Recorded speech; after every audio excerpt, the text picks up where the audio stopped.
Howdy-ho, Arkansas Pilgrim here again. My trusty box fan in the background making background noise. But hey, it's only going to keep me cool for a while because I can't stand in front of it otherwise, the whole time. Otherwise, I'm not going to get anything done. Anyway, today we're going to be starting to work on a project using pallet wood, making wooden crates, those rustic looking wooden crates that seem to be so popular now. And I'm going to tell you about how to fairly efficiently use the pallet wood you have if you have access to a bunch of pallets and you end up with a whole bunch of wood that's all the same length. That's not the only thing we're going to be talking about. If you'll also be see how to make some crates. But if you're going to be making a bunch of them, hopefully this will help it make it a little more efficient in time and efficient in use of the wood that you have. So let's get started. Here we have all my wood, actually a lot of his scraps you've probably seen in the background of some of my videos before. But right here I have a whole bunch of, it's actually thin oak planks from some pallets that I got.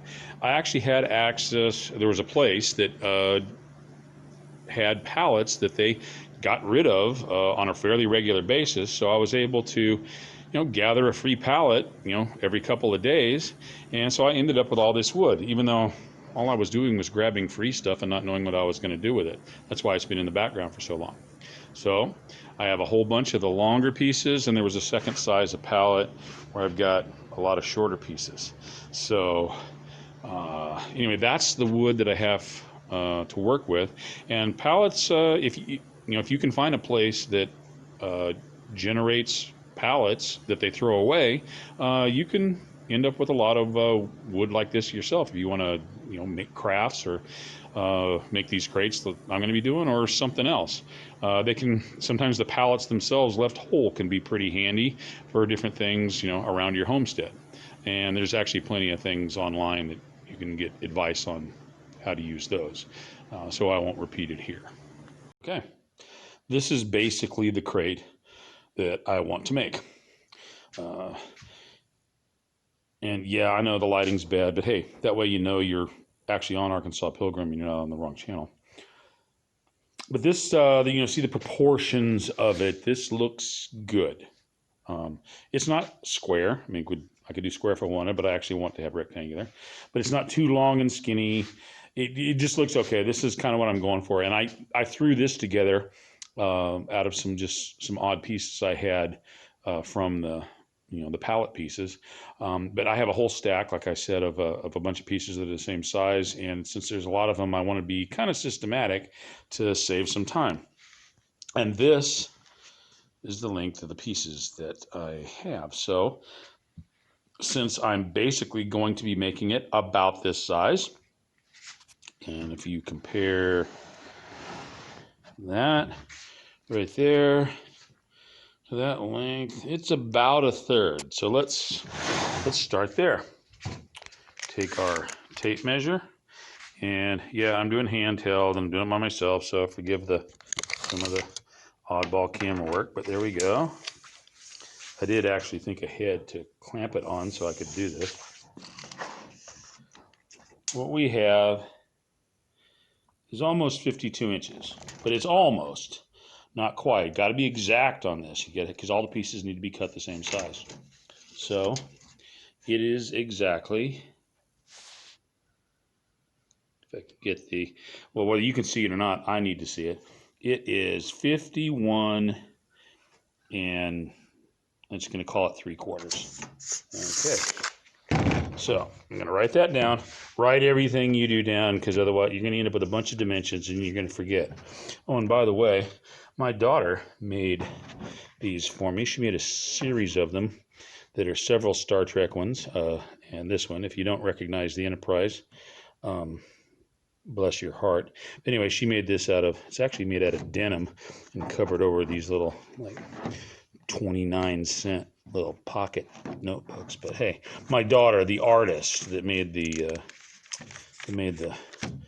bookshelf, which I'll probably try to put a link up, which is probably going to be like right here.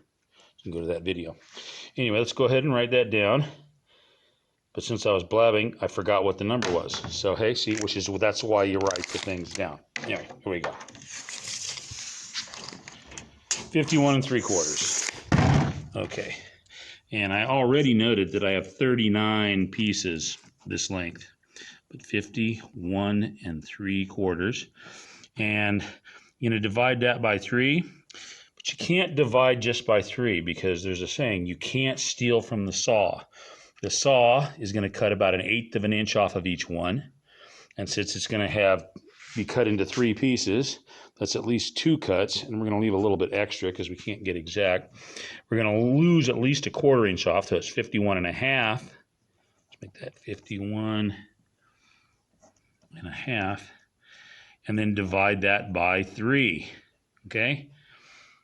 Math isn't that hard, people. You need to use it. And life is a story problem. Nobody just gives you the darn equation to solve. So 51 1/2. So I think 17. 3 times 17 is 51, isn't it?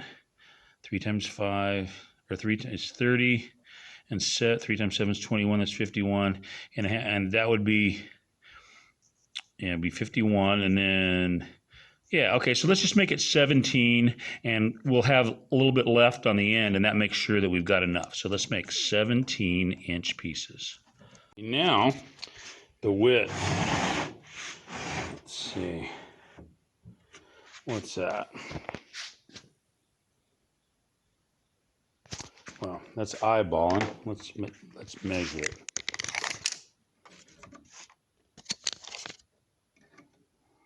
It's 11. Well, 4 times 11 is 44. 5 would be 55. So, okay, let's go ahead and make it. Divide this into fourths. Okay, we're going to cut the 51 3/4 inch piece into 4 pieces. That means basically 3 cuts. Again, at 1/8 of an inch loss to the saw. That's going to be 3/8. So let's just use 51 again like we did. And 51 divided by 4, which is, okay, 12 1/2 is, that would make 50. So what are we saying, 12 3/4? Doing math on YouTube, right? Sorry, I'm an engineer and I work with math. So let's just go ahead and do it, 4. It goes in there once. 4 times 1 is 4. And that makes 1, 11. 4 goes into there. 2 times, which is 8, which makes 3.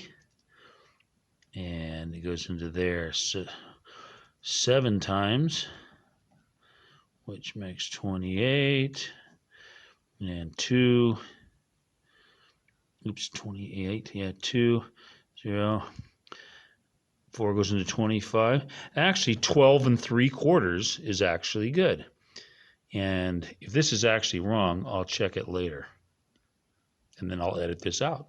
This one's going to be 12 3/4 inch. For cutting the, that's how the width of the end pieces is going to be. Now, each piece, another way, these are different things you got to think of before you put it together. We're going to have 1, 2, 3, 4, 5, 6. Well, the bottom, we want those pieces to be the same. Actually, to make it easy, yes. It might actually be better to put the bottom up inside so you can staple through this into the bottom. But I mean, these are just mostly decorative crates. They don't have to be, they don't have to be that strong. They're plenty strong enough. So we're going to make the bottom pieces the same so we don't have to, the whole point of this is to try to make it easy. So we're going to have 9 pieces that are the long ones and 6 pieces that are short ones. Now I know this is not a super thrilling video visually looking at a notepad, but But this is actually, I hope it's helpful on how to actually figure out how to work with a large, building a large number of pieces of something and figuring out how much material you're going to need or how to use the material you have. So, as we've said before, we need 9 pieces that are 17 inches long for each crate and 6 pieces that are 12 3/4 inches long for each crate.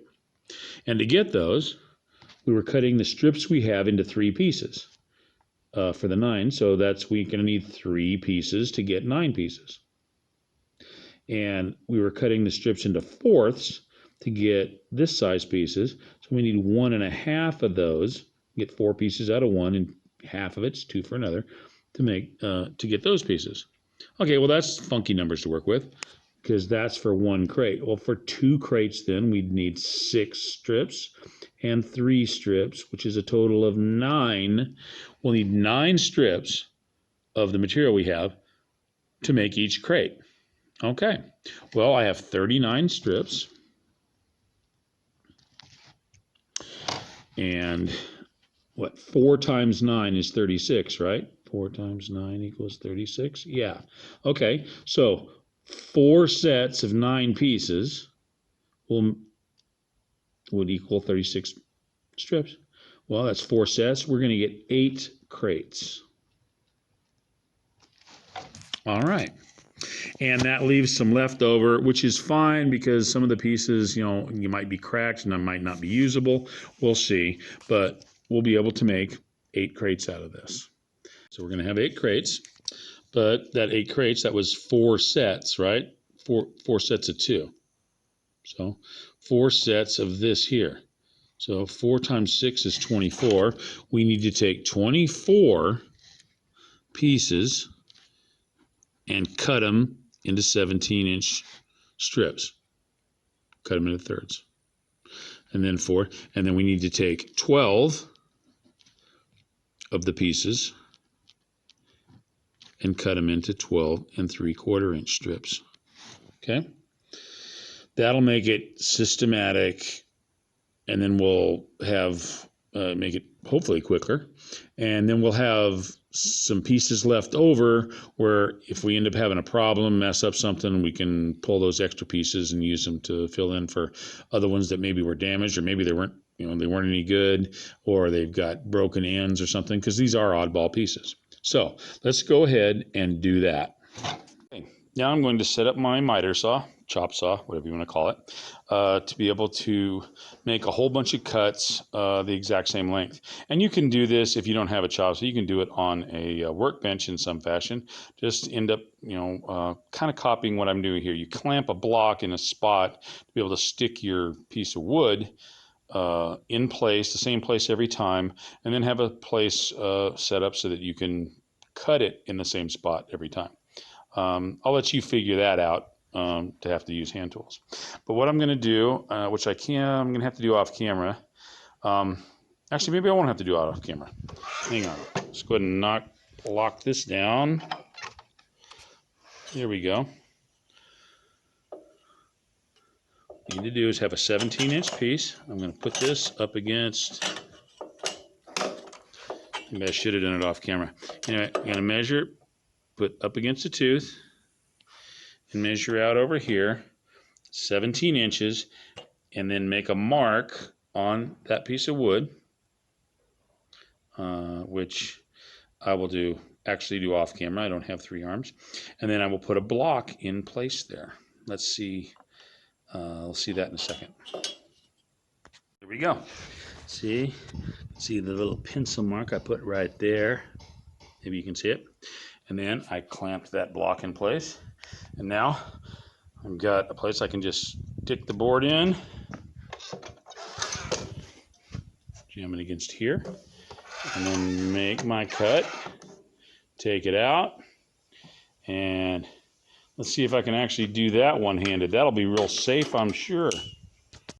Okay, so as we figured out before, I need to cut 24 pieces into 17-inch lengths, and that's what we're going to do now.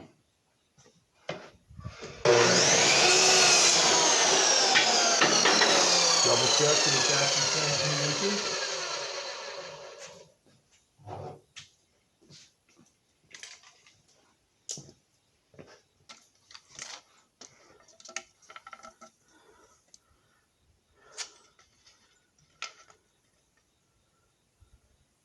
Yeah.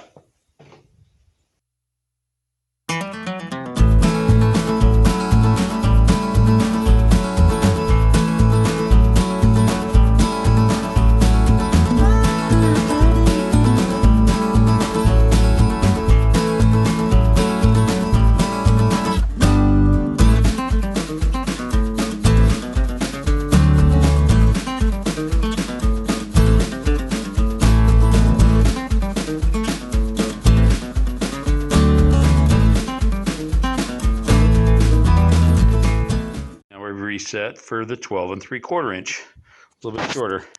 The other one was over here somewhere. Yeah, right in there. Now it's over here. We'll cut the others.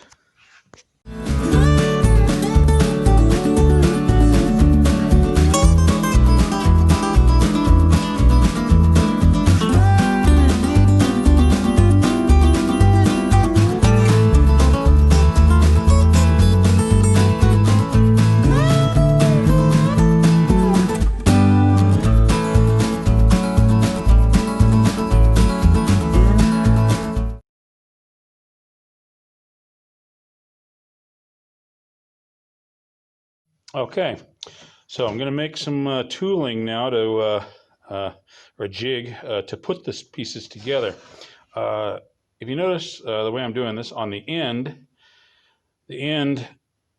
is where these support pieces, they'll butt up right against. So we'll make these first.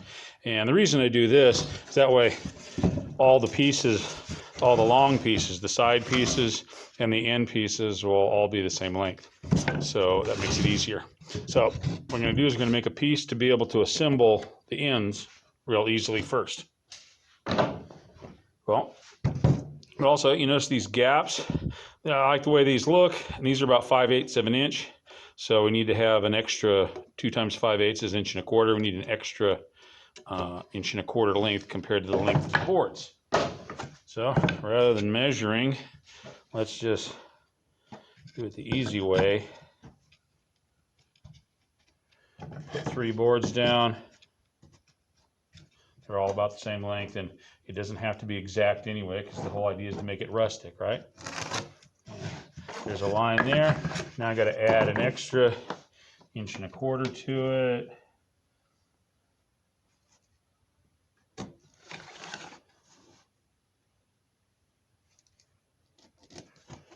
Go straighter.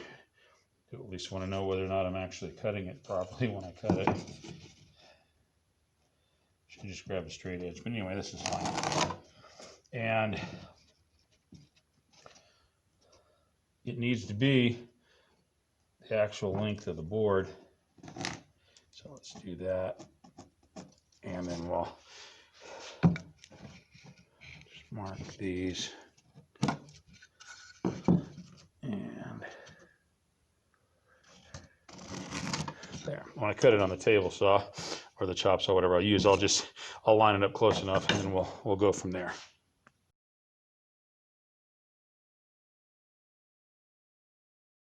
Okay, now I have assembled, put some edges on this piece, and then you'll see how it's going to be used in a second. I just, air stapled. Where's my picture there? Yeah, just air stapled them on. You can nail them on, screw them on. A lot easier to do with an air nailer, I'll admit. Anyway, and that's actually, if you're going to be doing these crates, you probably ought to have an air nailer anyway. Now I've also gone and I've made a bunch of the corner support pieces, stack of those, and there are various sizes because I use the scrap that I had. But you probably end up being 3/4 by 3/4 might be enough. Most wood you're going to have is going to be 3/4 inch, 1-bys. I don't like using 2-bys there because they're too bulky looking. But use what you have. That's what I'm doing. Or you can always go ahead and buy something, know exactly what you're going to get. One issue I think we're going to have though is the length of my air staples may come out, and we'll have to deal with that afterwards. But hey, that's just part of the deal. So here, you see, I put the piece in. I'm just going to stick another one on this side. Just get it right up at the edge because this is made the right size. That's the whole point of it. And I stick a piece of wood in. Make sure it's at the same edge.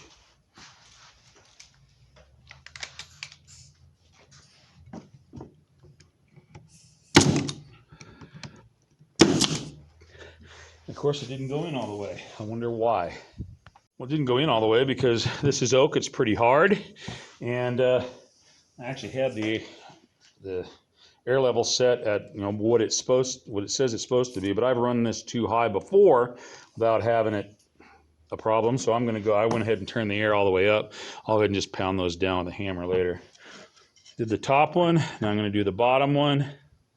Just make sure that it's right at the edge. So it's right at the edge here, so it's the right size. There we go. There we go. And now I can just eyeball the middle one so that it looks okay.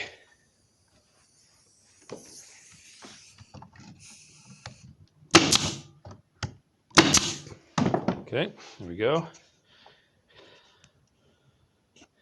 Oops. Now on the other side here, now that it's on, make sure that the piece is lined up, and then line up the corner brace with the tooling, and line up the board with the edge. That'll make it square. There. Do the same thing again at the bottom.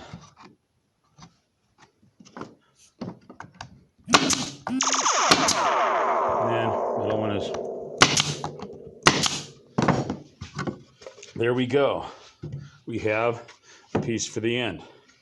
Now once we get all these put together, well, you'll see what happens once we get them all put together. I'm not going to film all that. That's just how you make one of these. Now we got to go and make all the ends first.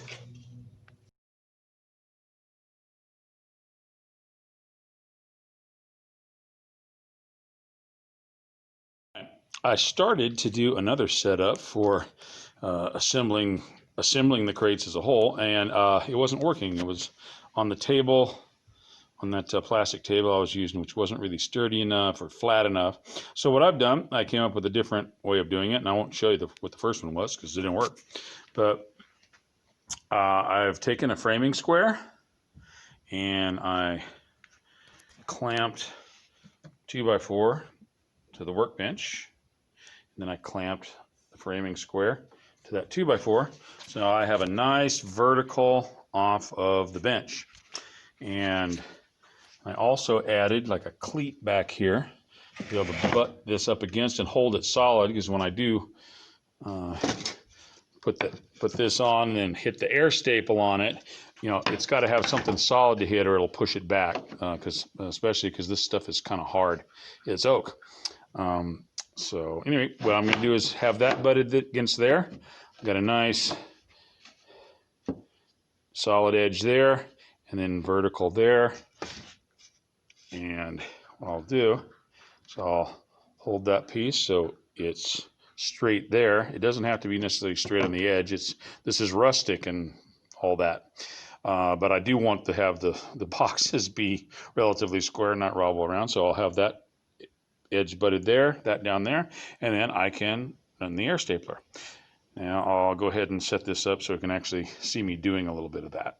And we'll actually see how that goes in practice rather than in theory.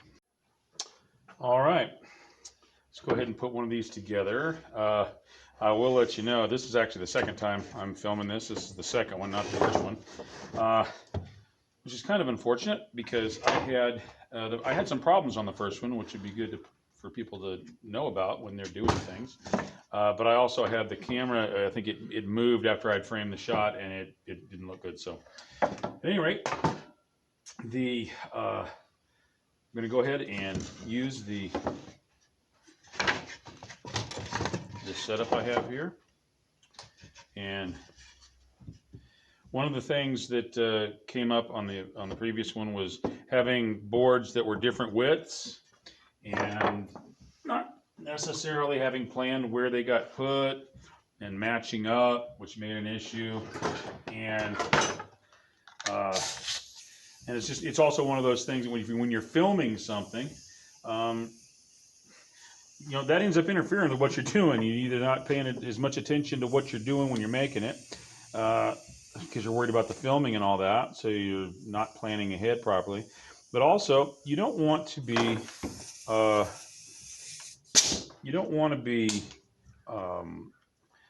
not planning what you're doing just because you're making something that is, rustic, or it's not super fancy.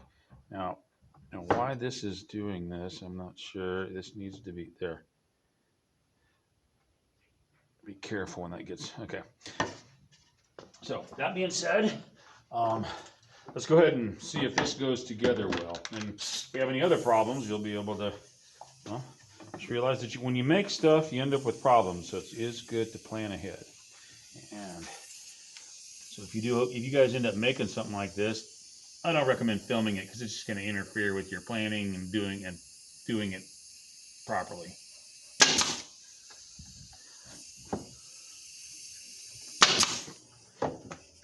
There. And I'm also going to use a speed square on this side because we might have width problems because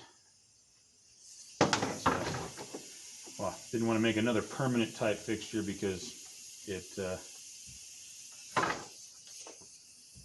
might not actually fit in. So just going by here. There we go.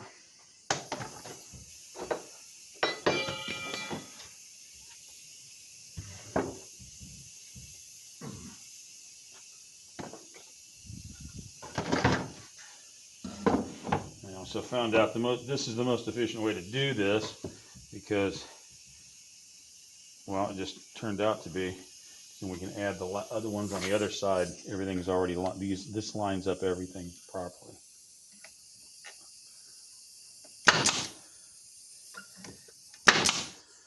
There. This one I'm just butting onto the spot it's supposed to be there, and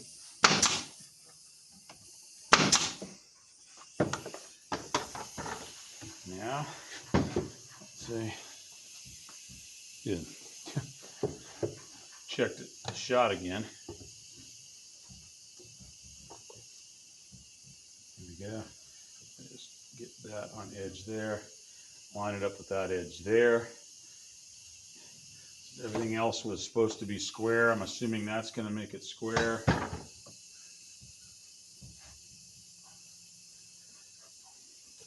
Let's see how it goes.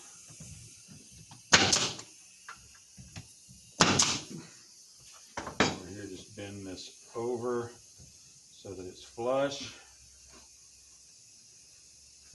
Gonna have to hold it in place by some friction and then get one in there, which it's better to hold it because sometimes you get things going in like that. And that just bent over. And it's one of these thin staples like that. They don't go all the way in. You can almost never get them to nail in. They just bend over, especially if they're in something hard like this. Okay.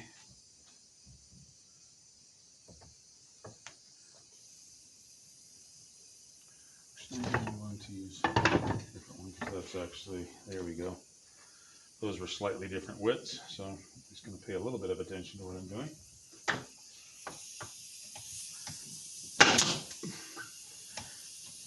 Good to hold these solid because otherwise any little bit of kickback keeps the staple from going in. You need to hold it in place, and that one still didn't go in, but that's partly because of the, so you end up adding to the, well, it's not adding to the rustic nature. This is adding character. I've mentioned it in, I was saving it for mentioning another thing, but rustic means you use cheap, crappy material that you probably got free. Character is when you make mistakes on stuff and you just leave them in anyway. So we're going to have some rustic crates with character. There we go. Kind of line that up. Even though I'm not measuring, there are other times when you do, said you need to,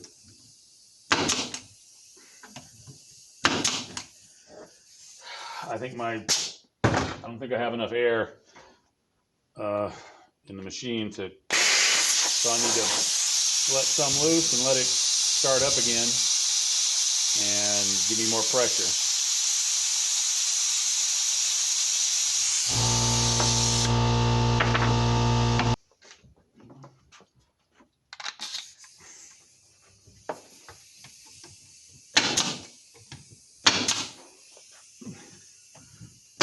Because these are all going in, but this piece is a softer piece. Some of them are different colors, and I've already noticed the difference in them. Okay, these pieces for the bottom need to kind of be all the same thickness. You kind of want the things to sit flat, at least sort of. There. And one thing about this, it's you can have larger gaps in there because I chose to make it wider. And I made it a little bit narrower, and maybe cut 5 pieces instead of 4 out of,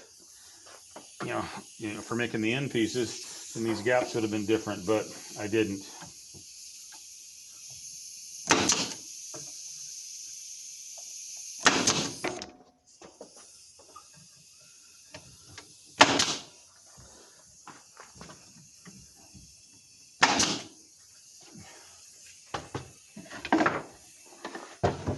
That may not be that big a deal. I'll check with some other people and see what they think. But having gaps that big, if I have to rip pieces and stick narrow ones in there, I will.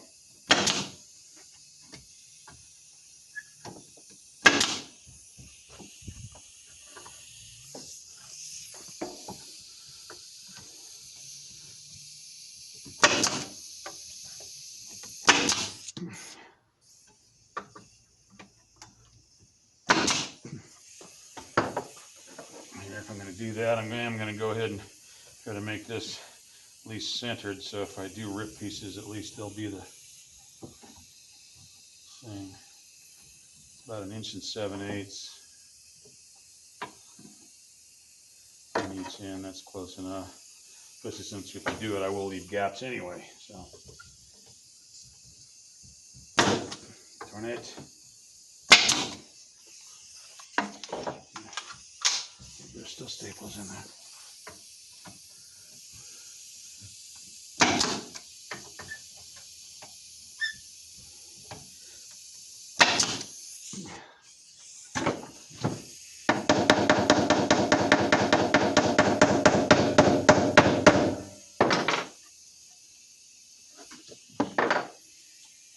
So there you have it.